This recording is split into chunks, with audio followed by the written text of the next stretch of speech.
Ya parece casi entre chiste y pesadilla tener que volver a hablar semana tras semana de los escándalos que van sacudiendo a la política chilena, o corrijamos, no a la política chilena, a los políticos de la alianza y de la nueva mayoría. Yo no creo que hayamos tenido una teleserie con tantos capítulos y con tantas novedades y sorpresas cada día, ni siquiera cada semana, cada día. Podría ser muy entretenido y la seguiríamos con mucho gusto si se tratara de algún sultán turco, corrupto, con algún harem y con varios bandidos sueltos. El problema es que todo esto que está saliendo forma parte de una realidad, de la realidad que se ha querido ocultar y que se ha querido negar por mucho tiempo. Se dice que nadie previó esto, que nadie lo imaginó, que nadie lo sabía. Disculpen quienes están en el estudio y quienes nos están escuchando que por una vez voy a ser autorreferente. No suelo serlo. Los humanistas veníamos advirtiendo esto desde hace 20 años, y quiero recalcar la cifra, 20 años. En realidad un poco más. Nos salimos de la concertación el año 1993, hace más de 20 años, diciendo en ese momento, comillas, porque lo dijimos así, esto ya no es un proyecto social. Esto se ha convertido en una sociedad anónima con accionistas, dividendos y cargos. Y nos retiramos y renunciamos a los pocos cargos que teníamos en el primer gobierno. Habíamos trabajado para la recuperación de la democracia y ya en pocos años habíamos advertido cómo se había cambiado completamente la dirección del proyecto. ¿Había buena gente en el gobierno? Por cierto que lo había. Pero ya estaba un Enrique Correa que hasta el día de hoy sigue siendo uno de los grandes operadores de las negociaciones para mantener y consolidar un modelo económico, político y social heredado de la dictadura, hasta terminar siendo uno de los fundamentales asesores del mismísimo yerno del dictador. Hoy se dice que todos dieron boletas a Soquimich, a Penta y a otros. Y yo voy a ser autorreferente una vez más. Quiero ser muy claro y muy enfático y decir con claridad que los humanistas, y me consta que otras agrupaciones políticas y sociales del mundo de la izquierda chilena, no han hecho eso, no han dado boletas. Así que no se trata aquí de meter a todo el mundo en el mismo saco. Ni boletas ni facturas, ni al yerno de Pinochet, ni a Luxich, ni a ninguno de ellos. Nuestras campañas, como las de otras agrupaciones del mundo de la izquierda, se han financiado únicamente con los fondos legales, los que dispone la ley, y con el aporte voluntario de nuestros militantes, y punto. ¿Han sido campañas modestas? Sí, han sido campañas modestas. ¿Se ha notado la falta de recursos? Por supuesto que sí. Ahora se entiende cómo hacían los otros para poder destinar cientos o a veces miles de millones de pesos. Venían directamente de las arcas de los grupos empresariales que en definitiva les decían qué es lo que debían hacer. Y además queremos ser muy claros, como partido legal que somos, vamos a ejercer todas las acciones que permita la ley para impedir un acuerdo sucio, un acuerdo espurio, un acuerdo cocinado a escondidas para darle impunidad a los que han ido fuera de la ley. Y no vamos a aceptar que un señor Vitar, en el colmo de la patudez, amenace con que si se sigue investigando tendremos militares o populismo. Si llegáramos a tener militares o populismo, sería justamente el resultado de las irresponsables acciones que él y su gente llevaron adelante por tantos años. Cuando plantean eso son frescos e irresponsables. En vez de asumir su responsabilidad, ahora pretenden endosarle y culparnos a todos los chilenos por lo que ellos hicieron. Si caemos en manos populistas, ya lo hemos dicho, será responsabilidad de esos corruptos que han estado arrodillándose para besar el anillo de, entre otros, del yerno del dictador. ¿Hay salida? Sí, hay salida. Hay solo una salida, una asamblea constituyente.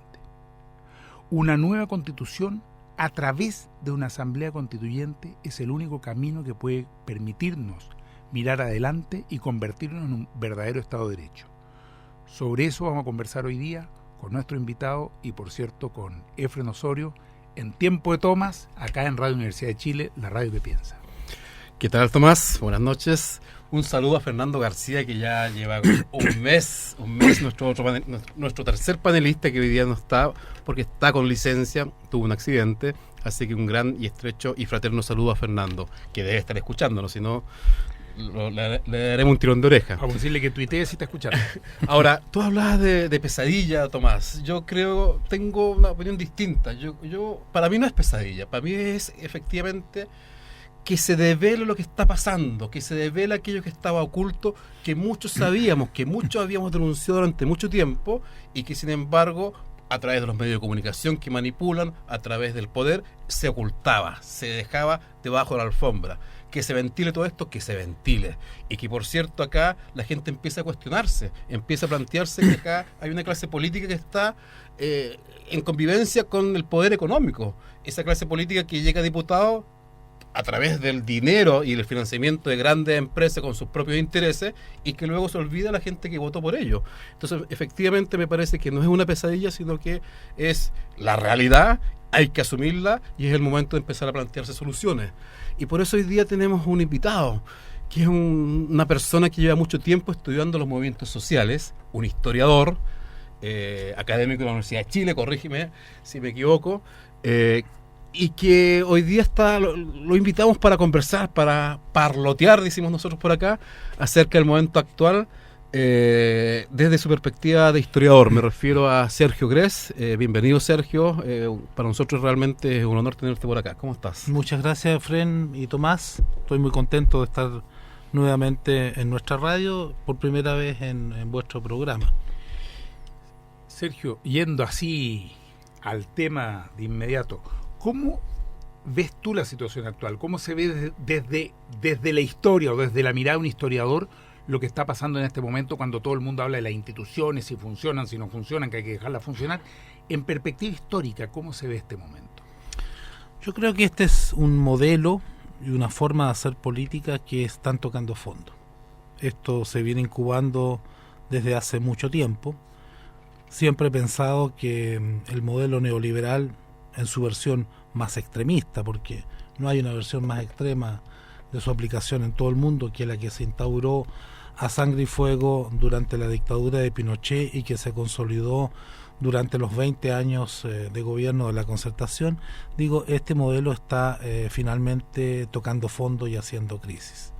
Puede que aún no sea una crisis terminal, pero sin lugar a dudas ya es evidente para cada vez más sectores de la sociedad chilena, no solamente que este modelo es injusto, este modelo económico, sino que también el sistema político, esta democracia tutelada, limitada y de baja intensidad que nos impusieron quienes negociaron esta mentada transición interminable, porque aún no llegamos a la democracia verdaderamente, están haciendo crisis, y esta crisis es evidente para cada vez más sectores de la sociedad. Siempre se puede ir más abajo y siempre se puede escarbar en el fondo, pero cuando ocurren cosas como las que han ocurrido o que se han puesto en evidencia, más bien dicho, en los últimos tiempos, es evidente que esta situación es cada vez más insostenible.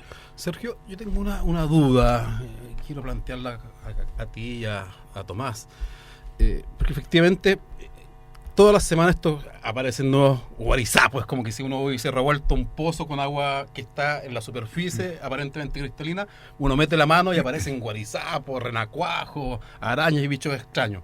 Entonces, como que todas las semanas nosotros con Tomás estamos hablando acá y cada vez hay nuevos guarizapos, hay nuevos renacuajos que feos y horribles que emergen ahí desde las oscuridades de ese pozo. Entonces, evidentemente estamos en presencia de una crisis política. Pero crisis política no necesariamente es una crisis social. No es que la gente esté en la calle, no es que hay mucha indignación con la gente, pero esa indignación no se traduce en una movilización planteando cambios institucionales, planteando asamblea constituyente, planteando que se vayan todos, planteando que se vayan los corruptos. ¿Cómo se observa esta crisis política? ¿Puede llevar a una crisis social? ¿Es parte de...?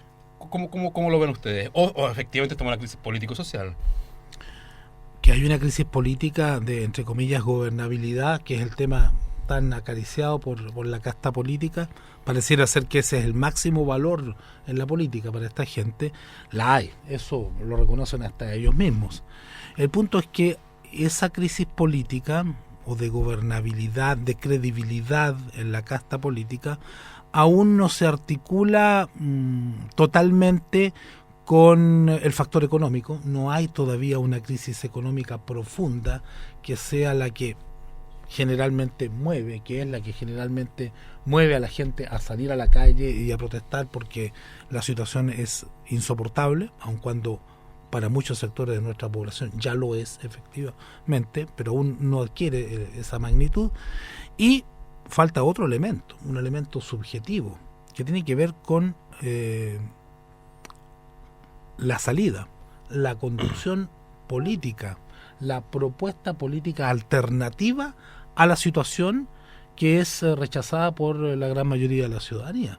Porque si no existe una propuesta alternativa creíble, que le parezca viable a un gran sector de la población, esta indignación puede quedar en eso, o puede traducirse en reventones aislados más o menos violentos, pero que no dan una salida positiva. En ese sentido, concuerdo plenamente con Tomás cuando dice que aquí hay una sola salida. Yo diría, hay una sola salida democrática. Ajá. Y esa salida democrática es una nueva constitución, una constitución efectivamente democrática, por el único medio plenamente democrático, esto es una asamblea constituyente.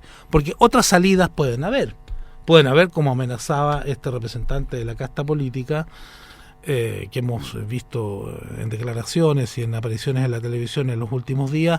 Puede ser el populismo de cualquier color ideológico, porque el populismo generalmente es atribuible a la izquierda, pero hay populismos de derecha, y que los han habido en la historia de nuestra América Latina, o, en el peor de los casos, incluso una solución de fuerza reaccionaria del poder militar. Evidentemente nosotros no nos situamos en esa perspectiva y alentamos la salida democrática, esto es, la salida de la Asamblea Constituyente. Pero para que eso sea posible es necesario contar con una fuerza constituyente ciudadana y popular que aún se ve un tanto débil. Yo creo que esa es la tarea de las fuerzas efectivamente progresistas y democráticas en Chile. ¿Por qué te parece que está débil esa fuerza? ¿Qué falta para que haya un gran movimiento por una asamblea constituyente? Porque efectivamente quienes han hecho campaña, nosotros mismos hemos estado en la calle, sí, hay una suerte de sensación generalizada de que se quiere una nueva constitución, pero en lo concreto no genera todavía una movilización social masiva, como fue el tema de los estudiantes u otros temas. Exactamente. Según las encuestas, 60 y creo que hasta 70%, de acuerdo con una encuesta más reciente, de la población se declara partidaria no solo de una nueva constitución, sino también de una asamblea constituyente. El punto es, ¿cuántas de esas personas, qué porcentaje de ese 70% hace algo efectivo, real, concreto en su día a día por la asamblea constituyente? Lamentablemente tenemos que reconocer que somos muy pocos por el momento. Podemos ser varios miles, pero aún somos muy pocos. ¿Qué es lo que hace falta? Yo creo que hace falta que quienes impulsan o impulsamos esta vía democrática, esta solución democrática para la crisis nacional, seamos capaces de vincularnos con el ciudadano de a pie, el ciudadano común y corriente, y explicarle la relación que existe entre las problemáticas precisas que lo aquejan, de educación, de salud, de falta de derechos sociales, laborales, de previsión, de los temas que conciernen a los pueblos originarios, a las mujeres, a los pescadores artesanales, etcétera, y el tema constitucional. Mientras la gente no vea un lazo prístino, claro, entre esos problemas concretos y la cuestión constitucional, lamentablemente la aspiración de la Asamblea Constituyente va a ser una aspiración más o menos difundida, pero que va a permanecer en un plano un tanto difuso. No va a adquirir esa materialidad que es la que toman los movimientos cuando salen a la calle y exigen una solución determinada. Ese es el punto, porque hay distintos grupos, muchos muy bien intencionados, que estamos trabajando por el tema Asamblea Constituyente hace mucho tiempo. Tomás, lo hemos dicho, pero hay que recordarlo, Tomás votó la Constitución a la basura frente a la moneda del año 99 y el año... ¿Cuándo fue la primera vez? El año 99. Y fue casi declarado una herejía y antidemocrático, y cómo era posible que él votara la Constitución, el símbolo de la República, a la basura, olvidándose que ese símbolo de la República estaba hecho por el dictador.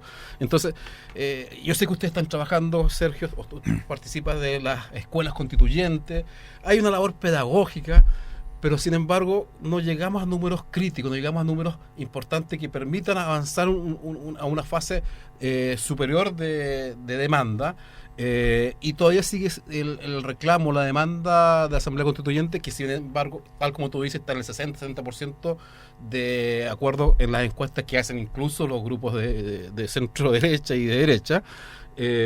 No obstante, no es una imagen que moviliza, una imagen movilizadora, que la gente pueda salir a la calle a exigir. O sea, frente al robo descarado que hay hoy día, necesitamos una salida institucional como es la Asamblea Constituyente. Entonces, ¿cómo avanzar hacia un paso un poquito más superior? Con la pedagogía que todos estamos haciendo, con actividades, pero yo vuelvo a insistir, voy a la feria de cualquier comuna popular con el tema Asamblea Constituyente y la gente nos sigue mirando como un poquitín marciano. ¿Cómo hacer para unir a los distintos grupos? ¿Cómo hacer para que esto sea efectivamente una demanda político-social y no solamente una demanda política? A ver, no hay una receta. No lo estoy sé. en condiciones de dar la Sí, receta, sí. porque si la tuviera, otro gallo cantaría probablemente. Pero hay cosas que hay que hacer. Y me parecen que hay dos cosas. Una ya la dije. Es necesario formar muchas personas capacitadas en estos temas. Nosotros hablamos de monitores para la Asamblea Constituyente en esta Escuela Nacional de Monitores y Monitoras para la Asamblea Constituyente, que vamos a inaugurar el 18 de abril con un panel de discusión y luego con clases, iniciativa impulsada conjuntamente por el colectivo de trabajo en el cual yo pertenezco, el Foro por la Asamblea Constituyente, y la Fundación Constituyente 21. Es decir, capacitar a miles de personas en la comprensión de estos problemas para que a su vez ellos sean capaces, valga la redundancia, de irle a explicar a mucha más gente el vínculo que existe entre los problemas concretos que los aquejan, que a veces pueden ser puramente sectoriales o gremiales, pero hay que intentar dar ese sano paso de politización en el buen sentido de la palabra, en el sentido de que la gente sea capaz de entender el vínculo entre lo particular y lo general, entre su queja específica y la Constitución. Eso por un lado. Y el segundo paso que hay que dar, y que ya lo están dando algunas personas y algunas organizaciones sociales, es hacer que las organizaciones sociales como tales asuman la reivindicación de la Asamblea Constituyente. Acabo de recibir hace un par de días atrás una información acerca de un congreso de salud que se está preparando en toda la zona de Recoleta. Congreso de salud y deliberaciones que han llevado a un conjunto de organizaciones sociales que de alguna manera se vinculan con el tema de la salud, no solamente gremios de trabajadores de la salud, sino que también usuarios, vecinos, a pronunciarse por la Asamblea Constituyente. Esa experiencia hay que replicarla en centenares, ojalá en miles de lugares a lo largo y ancho de Chile. Hacer que las organizaciones sociales vinculen sus demandas específicas con el tema constitucional y luego de una reflexión y de una discusión democrática lleguen a la conclusión de que la única vía plenamente democrática es la Asamblea Constituyente. En algunos lados, reitero el ejemplo de Recoleta, eso se está haciendo, hay que replicarlo. Creo que por ahí va la cosa. Yo creo que hay un tema muy importante efectivamente con lo que tú dices de la vinculación de lo particular con lo que es la Constitución. Somos un país unitario, somos un país federal, federados, mantenemos estas regiones que vienen de la dictadura o nos organizamos de otro modo, garantizamos derechos o no los garantizamos en la Constitución. Ponemos una protección clara y concreta respecto al medio ambiente o lo dejamos al arbitrio, ¿no es cierto?, del mercado. Me parece que hay muchos elementos que efectivamente, estando en la Constitución, toman también un rango mucho más fuerte, más sólido. Pero además hay una segunda cuestión que a mí me parece importante. La Asamblea Constituyente, en cuanto a proceso mismo, es un proceso tremendamente participativo. Porque, en primer lugar, hay que elegir los constituyentes. Por cierto, va a depender mucho del modo en que se los elija. Si vamos a ocupar un sistema binominal, por cierto, el país no va a estar bien representado. Por lo tanto, implica un mecanismo que permita que la diversidad del país esté ahí presente.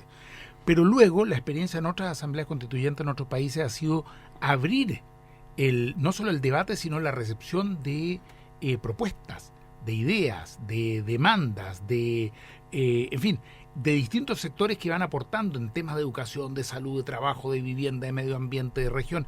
Y hay países en los cuales han llegado centenas de miles de propuestas de distinto calibre, algunas muy elaboradas por equipos de abogados y otras muy sencillas. Ese proceso participativo también me parece que tiene un elemento muy importante, que es el de sentirse protagonista del proceso. Exactamente. Y hoy día tal vez una de las mayores carencias que tiene esta pseudo-democracia o esta transición interminable es, sobre todo en las nuevas generaciones, que no se sienten protagonistas, no se sienten invitadas a participar, a opinar, a decidir.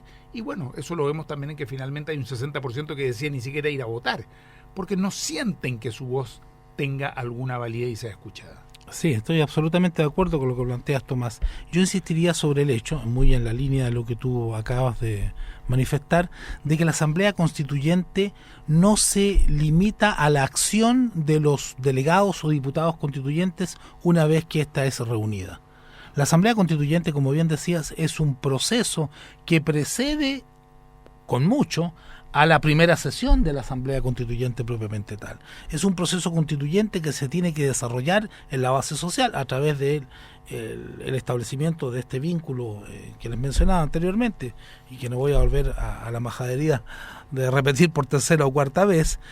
Esto es una discusión en la base social que tiene que sacar conclusiones respecto de cuáles son los grandes lineamientos de una constitución democrática, para que esta base social vote de manera informada y delegue en los diputados constituyentes una misión específica, que no es otra que la de aprobar una constitución con tales lineamientos constitucionales. Porque de otra manera estaríamos repitiendo la experiencia parlamentarista, en que la gente elige y se acabó la democracia, y el poder se delega absolutamente hasta una nueva elección. Yo creo que hay que concebir el funcionamiento de la constituyente de otra manera, no solamente porque hay que cambiar el modo de elección de los diputados constituyentes, tiene que ser, a mi entender, sufragio proporcional integral, para que todas las minorías y sectores estén debidamente representados en la constituyente. Las circunscripciones electorales tienen que ser rediseñadas. Probablemente una solución podría ser utilizar el marco de los actuales municipios, de las comunas actuales. Eso daría más diversidad. Pero además, y eso es una cosa que hemos discutido con los amigos del Foro por la Asamblea Constituyente, nosotros planteamos, y esto hay que poner atención a este planteamiento porque puede parecer un poco contradictorio con los postulados democráticos, que la Asamblea Constituyente tiene que funcionar en base a quórum supramayoritarios. Hasta ahora los quórum... Sí, porque yo sé que es un poco provocativo. Dos cosas antes se va a explicar. Hablaste también de sufragio proporcional integral. Sí. También sería interesante desarrollar esa idea, aparte del quórum supramayoritario.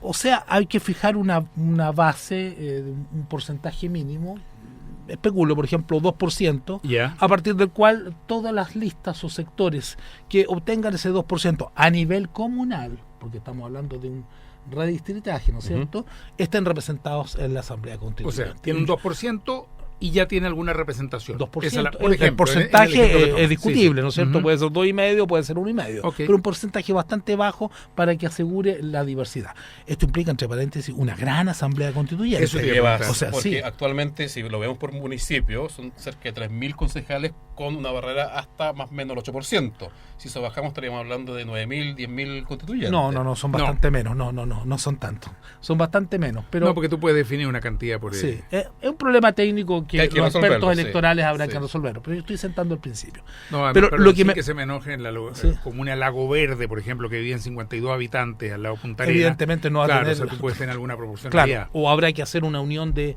distritos, Claro, de comunas para... Claro, efectivamente, porque hay municipios Ahí demasiado... la necesidad crea el órgano. Sí. No, de acuerdo, pero en el momento el preciso, principio es, los expertos electorales los habrán de este lado también, porque hasta el momento los hemos tenido de la casta solamente, como grandes expertos electorales, encontrarán una solución.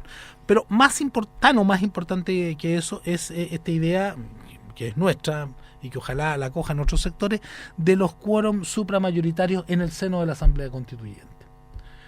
Como bien sabemos, esta idea de los quórum supramayoritarios ha operado en un sentido absolutamente antidemocrático, ¿no es cierto? Fue una idea de este genio del mal, que era Jaime Guzmán, para bloquear toda posibilidad de cambio una vez que la dictadura entregara, si es que no seguía Pinochet, el gobierno al bloque de oposición de aquella época. Pues bien, nosotros deberíamos hacer operar los quórum supramayoritarios en el sentido de reforzar la democracia. Esto es, cada vez que en el seno de la Asamblea Constituyente no haya una amplia mayoría, que podríamos fijar en 2/3 o en 3/4, el tema en cuestión, el tema que no logra esa amplia mayoría, va a plebiscito popular. Es la ciudadanía la que decide. ¿Por qué? Para evitar que las máquinas políticas operen al interior de la Asamblea Constituyente, llegando a acuerdos espurios que no reflejan el sentir de la base social. De esa manera damos vuelta el sentido de los quórum supramayoritarios y los utilizamos en un sentido de reforzar y asegurar la democracia. O sea, en el fondo, el quórum en función de la soberanía popular. Exactamente. Es colocar las cosas al revés. Sergio, te tenemos que interrumpir. Está súper interesante, pero tenemos que irnos a comerciales. Pero antes de eso, indicarle a nuestros auditores que pueden llamar en la siguiente tanda a los siguientes teléfonos para hacer propuestas, observaciones o críticas. Al 2977-1579, al 2977-1579 o al 2977-1580. Así que nos vamos a comerciales y seguimos después hablando con el historiador Sergio Grés acerca de Asamblea Constituyente y movimientos populares.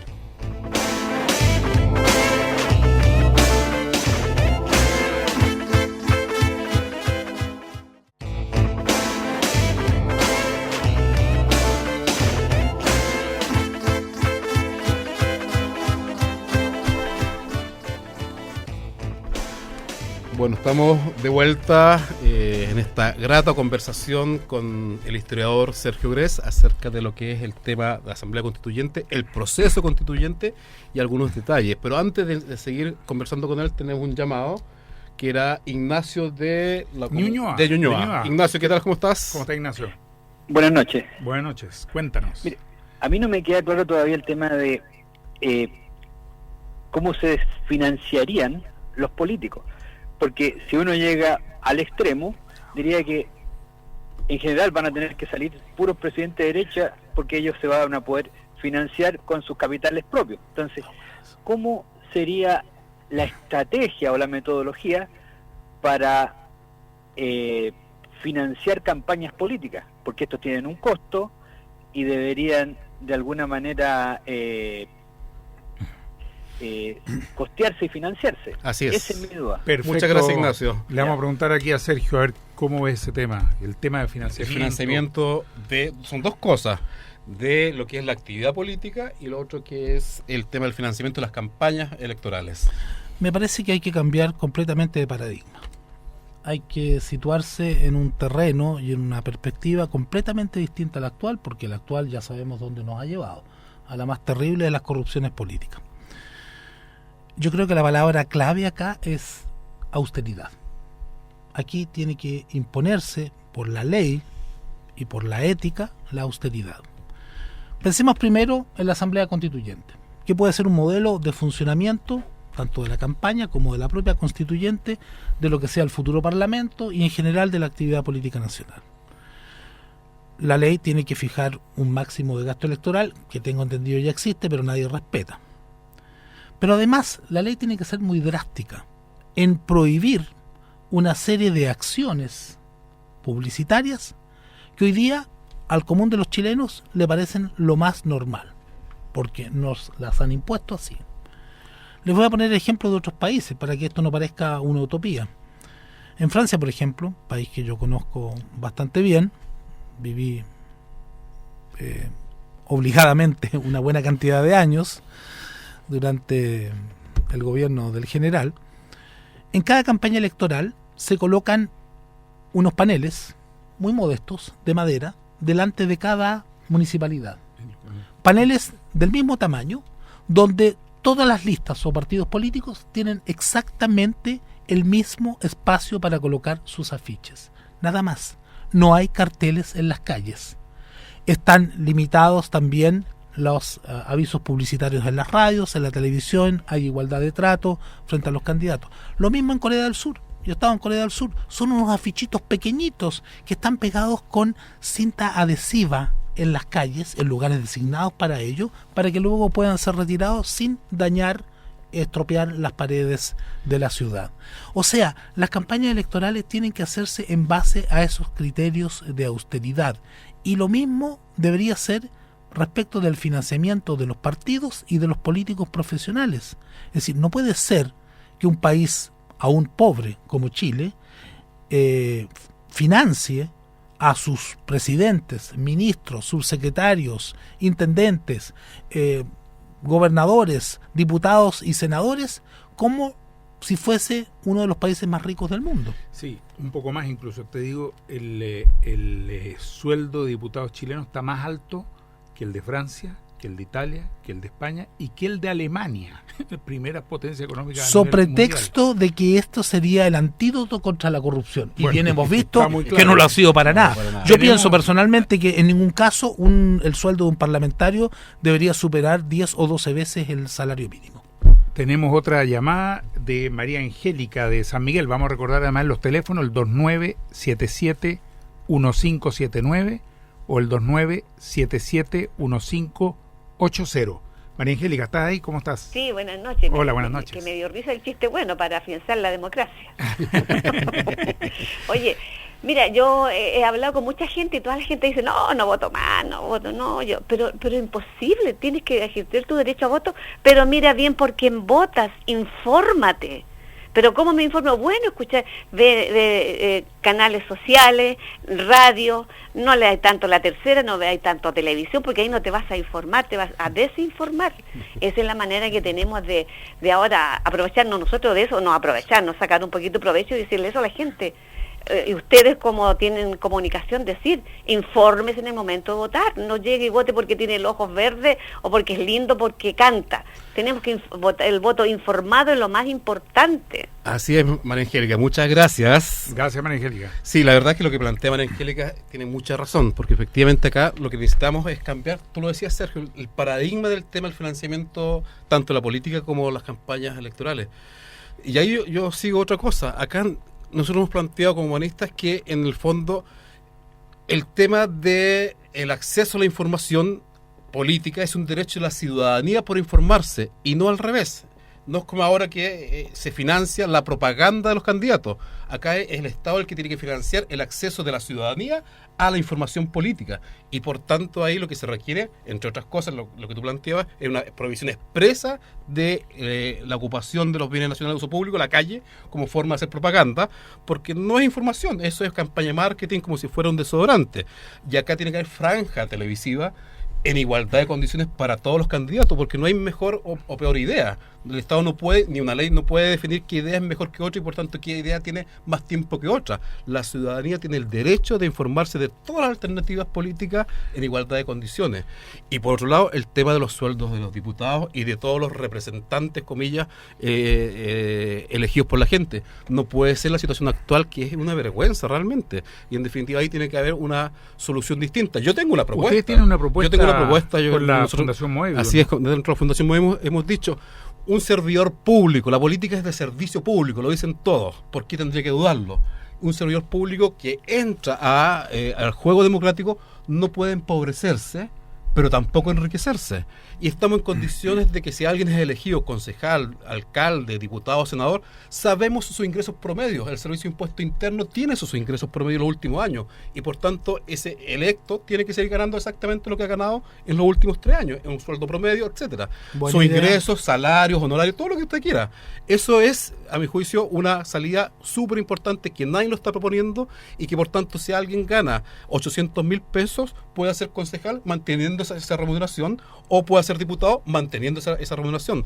Y por tanto la actividad política ya no es cómo me hago más rico o cómo tengo más lucas, sino que es cómo mejor sirvo efectivamente al interés colectivo. Buena idea. ¿Qué dice, Sergio? Yo quiero estrujarte en tu faceta de historiador. ¿Qué dice la historia de Chile en este tema de los políticos? ¿Han tendido a ser en general representantes de una oligarquía, de las clases más altas? ¿Ha estado siempre vinculado al tema del dinero? ¿Cómo es el proceso histórico al respecto? Hay un antes y un después de 1925. Hasta 1925 las funciones de parlamentarios, por ejemplo, no eran rentadas. No eran rentadas. Eran ad honorem. A mucha gente hoy día, producto del desprestigio de la casta política y de los sueldos millonarios que reciben, eso le puede parecer una buena cosa, pero en realidad no lo era. No lo era porque ni en Chile ni en ninguna parte del mundo, porque la dieta parlamentaria ha sido históricamente una conquista democrática, porque si no hubiese dieta parlamentaria, y en un momento de nuestra historia muy largo, hasta 1925, no la había, solo podían hacer política, dedicarse plenamente a la política, quienes gozaran de una gran fortuna. Y por eso se decía, hasta entonces, que la política era el deporte de la oligarquía. Era así, además, era así, pero además, quienes ocupaban mayoritariamente el Senado y la Cámara de Diputados eran grandes banqueros, hacendados, propietarios mineros o abogados de grandes compañías. De manera que ellos estaban ahí en el Parlamento para representar esos intereses dominantes. Hay un tema de cambio de la sociedad, que significa la eclosión de la cuestión social, la emergencia del proletariado, de las capas medias, se produce cierta democratización a lo largo del siglo XX y otros sectores sociales entran también a hacer política. Y entran financiados por el Estado, financiados por sus partidos, pero este vínculo tan descarado entre la política y los negocios, yo creo que no se veía en Chile desde la República Oligárquica previa a 1925. Te vamos a interrumpir un segundito porque tenemos una nueva llamada de Carmen de Providencia que quería comentar algo urgentemente. Carmen. ¿Aló? Sí, te escuchamos. Hola. Hola. Bueno, primero de acuerdo con el tema de que está saliendo la PUS y hay que dejar que salga la PUS. Y segundo, con el tema económico. La red social en este país está absolutamente desfragmentada. Concuerdo con Gres en que faltan ciertas cosas, pero si ustedes se fijan, las juntas vecinales, las personas que presiden, lo tienen que hacer gratis, mientras todo el Parlamento y toda la otra gente gana millones y millones. ¿Cómo vamos a tejer de nuevo el entremado social, donde la gente empieza a pensar, donde ahí aparecen sus necesidades, sin tener ninguna remuneración? Las juntas vecinales deberían tener una remuneración. Gracias. Muchas gracias, Carmen. Va un poco en la línea de lo que estabas diciendo. No sé si Sí. se podría llevar hasta ese nivel o no. Bueno, son cuestiones que hay que estudiarlas desde el punto de vista de la factibilidad técnica, también evaluar la conveniencia política, porque la corrupción existe a gran y pequeña escala. También es probable que a pequeña escala, de acuerdo con el nivel social y el nivel de ingresos de las personas, la remuneración de ciertos cargos que tienen sobre todo una definición más bien social pueda engendrar pequeñas corrupciones. Es un tema que hay que discutir, habría que estar abierto a la discusión de eso y no tomar una posición a priori. Es un tema que realmente sobre este asunto yo no he estudiado. Es para darle vuelta, pero yo tengo una mirada y es que tenemos una tendencia en la sociedad actual a monetarizarlo todo. Y hay sociedades que han funcionado fuertemente, y hay épocas en la historia que se ha funcionado fuertemente en base a otros valores, que no es el valor monetario, es el valor de la solidaridad, del trabajo en equipo, de lo comunitario, con lo cual se pueden fortalecer muchísimo la base social y las redes sociales. Si uno mira incluso, por ejemplo, Bolivia o Ecuador, donde hay una raíz de los pueblos originarios muy importante, bueno, las comunidades de base son muy relevantes en el quehacer social y tienen una gran voz. Bueno, en Bolivia han sacado un presidente. Y entonces no está con el criterio de cuánto hay que remunerar, sino que está con el criterio de cuánto se puede participar, cuánto se puede colaborar en la obra común. Y me parece que son otras miradas, otros valores. Así es. El punto es cuánto eso contribuye a la felicidad de las personas y a la felicidad de las comunidades, porque finalmente eso es lo que se busca, ¿no es cierto? Por tanto, si bien el dinero es necesario, no es todo en la vida. Lo que pasa es que hay una mirada, por ejemplo, de lo político casi como una carrera. Entonces hoy día soy concejal, después diputado y después senador. Es como una carrera plagada de éxito y donde mi sueldo, comillas, va aumentando. Pero es distinto, tal como plantea Tomás y como tú mismo lo planteas, Sergio, en términos de la búsqueda de la felicidad, de la búsqueda del bien común, como la necesidad de trabajar por lo colectivo, de trabajar por los demás. Ojo que acá en Chile tenemos un caso claramente que ha funcionado en términos de lo que es voluntario, el cuerpo de bomberos. Efectivamente, la gran mayoría de los integrantes del cuerpo de bomberos, que hacen una labor tremendamente importante, son voluntarios y se sienten orgullosos de ser voluntarios. Entonces ahí hay que ir jugando. Y de seguro la retribución moral que ellos obtienen es un aporte fundamental. Bomberos chicos, bueno, dicen por ahí. Para ellos mismos, para sentirse bien consigo mismos y con la sociedad, ahora, para su propia felicidad. Ahora, Carmen tiene razón, porque efectivamente, tal como tú dices, la corrupción está en todos los planos. Y también vemos, y yo tengo mucha experiencia en trabajo de base, que efectivamente de repente, frente al tema de los dirigentes vecinales que no son remunerados, está sujeto a la prebenda del alcalde y por tanto va cooptando el alcalde a todo lo que es el tramado social, que es muy complejo. Hay tremendos dirigentes sociales muy, muy valiosos. Pero además yo creo que esto se suma a algo que conversábamos antes del programa, y es cuánto tiempo puedes mantener un cargo. A mí me parece que cuando uno ve que hay diputados en Chile que lo son desde hace 25 años, es decir, desde el año 90, fueron elegidos en 1989, cuando casi la mitad de los chilenos todavía no habían nacido. Yo no sé sin contar que algunos de ellos ya lo eran antes del 73. Antes del 73. Entonces uno dice, pero eso es escandaloso, eso es una suerte de apernamiento que va más allá de cualquier pega. ¿Quién está 25 años? Sobre todo en una pega con sueldos de 6, 8, 10 o 12 millones de pesos. Hay varios diputados, o algunos que fueron primero diputados y después senadores. Tendría que haber un límite, yo no sé si una reelección, 2 reelecciones, pero evidentemente el recambio, aparte de que permite que no queden ahí tanto tiempo, y sabemos cómo eso va llevando a redes, a pitutos, a corrupciones, va permitiendo también un recambio en la política que le hace muy bien al país, la renovación, la aparición de gente nueva, joven, etcétera. Sí, porque acá hay algo que un poco los politólogos de la casta política, como tú dices, Sergio, han tratado de meter, a mi juicio, contrabando. Dice, acá hay que colocar barreras de entrada muy grandes para evitar que haya muchos partidos. Pero lo que hemos visto ahora es que, en definitiva, los sistemas cerrados con barreras de entrada muy altas, lo que llevan es a sistemas pétreos que no tienen renovación, que no tienen oxigenación, y que finalmente la casta política se va poniendo de acuerdo unos con otros. ¿Hay un llamado, me parece, Tomás? Así es, tenemos un llamado nuevamente de Providencia. Juan de Providencia, ¿qué tal? ¿Cómo estás? Bien, gracias. Usted parece que está muy bien. Muy bien, estamos aquí muy interesados en esta conversación y lo que nos cuenta. Recordemos que estamos conversando con Sergio Gres, un gran historiador de los muy bien movimientos acompañado, muy bien acompañado. Cuéntanos. Muy amable, gracias. ¿Sabe? Yo quiero hacerle una pregunta a don Sergio Gres, que no tiene nada que ver con lo que están tratando ustedes, pero que puede ser muy útil.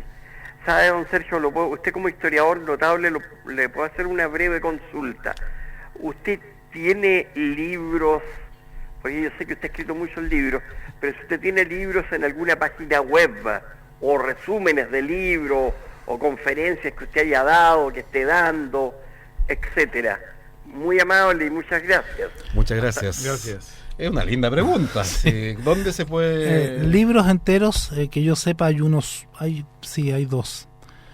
Uno es La cuestión social en Chile, ideas y debates precursores, 1800 2, 1903. Uno lo digita en Google y lo va a encontrar íntegro, está en varias páginas web.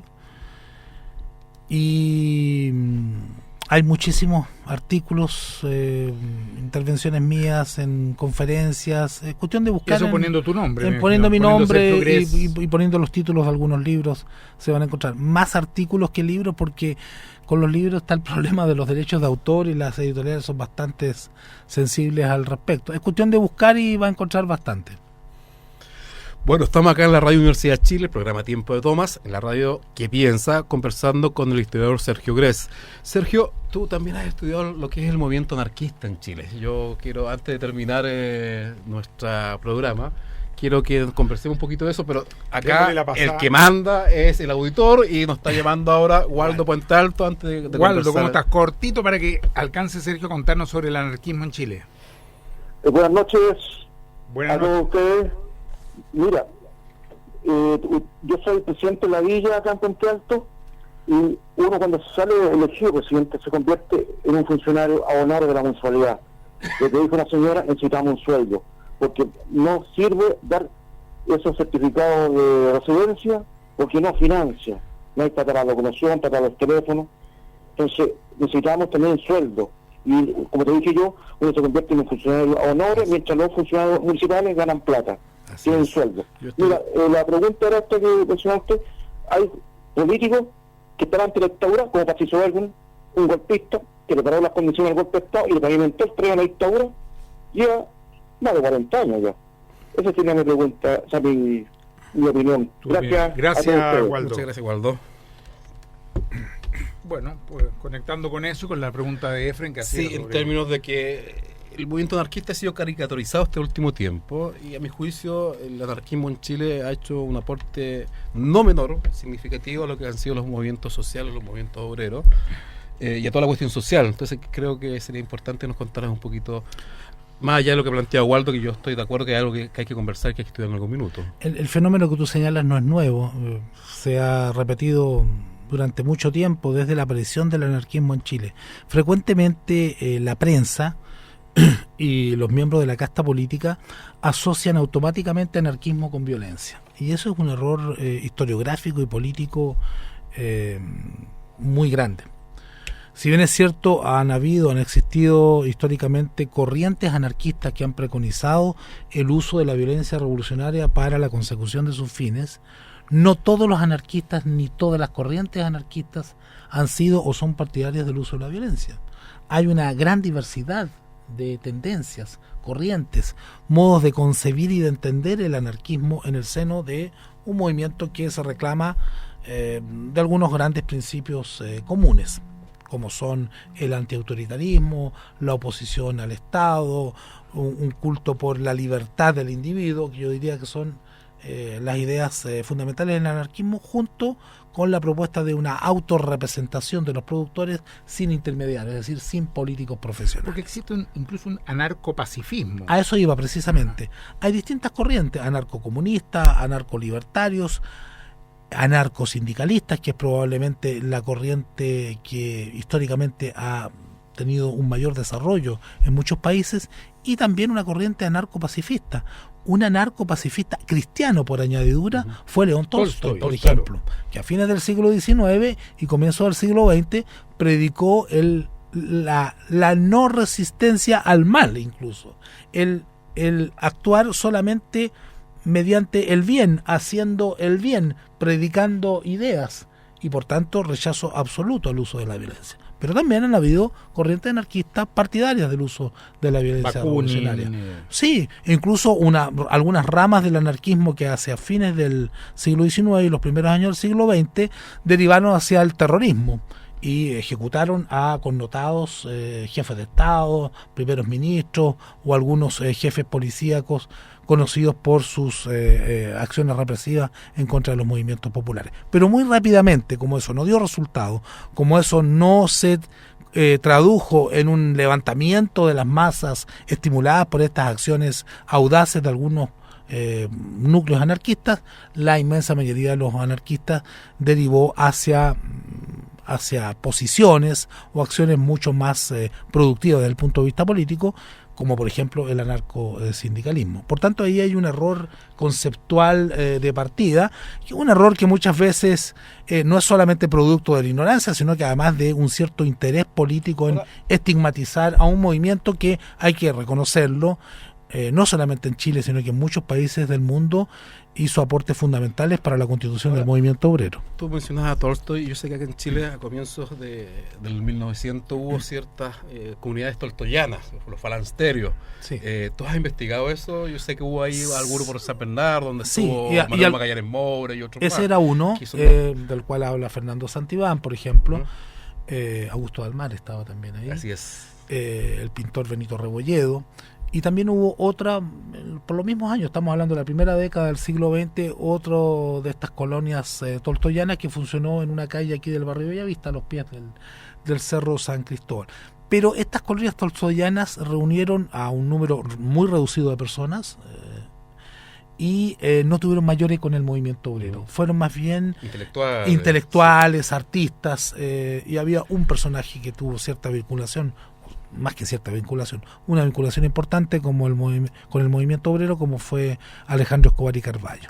Pero el aporte fundamental, yo diría, del anarquismo en Chile estuvo en la constitución del propio movimiento obrero. Por ejemplo, la gran huelga portuaria y marítima de Valparaíso en 1903 no fue obra exclusiva de los anarquistas, pero en ellos, particularmente el gremio de los vaporinos, de los tripulantes de barcos a vapor, los anarquistas tuvieron una influencia muy significativa.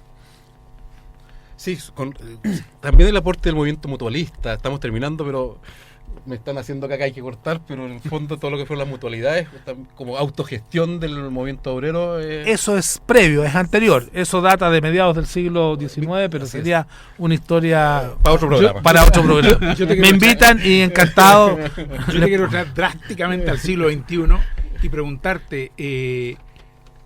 el tema que están haciendo ustedes de las escuelas constituyentes, y recordemos que hemos estado hablando de la Asamblea Constituyente como la única salida, tú bien lo definías, democrática a la situación actual. ¿Hay alguna web? ¿Cómo la gente se entera? ¿O hay algún modo de conectarse? Hay 2 páginas web y Facebook. Uno, no me sé los links de memoria, pero basta que pongan Foro por la Asamblea Constituyente. Foro por la Asamblea Constituyente es una, o Fundación Constituyente 21. Y me permito pasar un anuncio. Esta escuela constituyente, que es la de Santiago, parte sus actividades el sábado 18 de abril a las 10 de la mañana en Cueto 138, que es el local de la Mutual de Trabajadores del Transporte. Va a haber un foro panel en el cual va a participar el sociólogo Alberto Mayol, la abogada Claudia Iriarte y quien habla, el historiador Sergio Grés.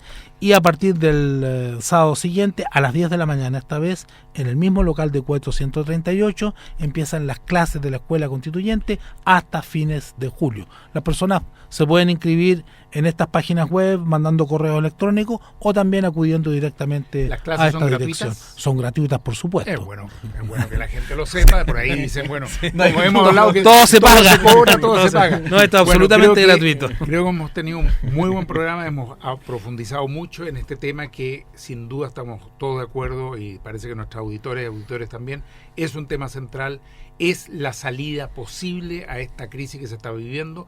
Por cierto, hay que profundizar en la investigación, es inaceptable cualquier arreglín, pero la salida de fondo, la salida estructural y profunda es una asamblea constituyente para nuestro país. Hemos conversado con el historiador, doctor en historia, Sergio Grés, doctor en historia de la Universidad de Chile, ¿no? No, de la Escuela de Altos Estudios en Ciencias Sociales de París. De París. Sí. Profesor de la Universidad de Chile. Y nos encontramos el próximo lunes a las 8 con Efraín Osorio y ojalá también con Fernando García. Muchas gracias, Sergio. Gracias a ustedes, Tomás y Efraín, por toda la participación.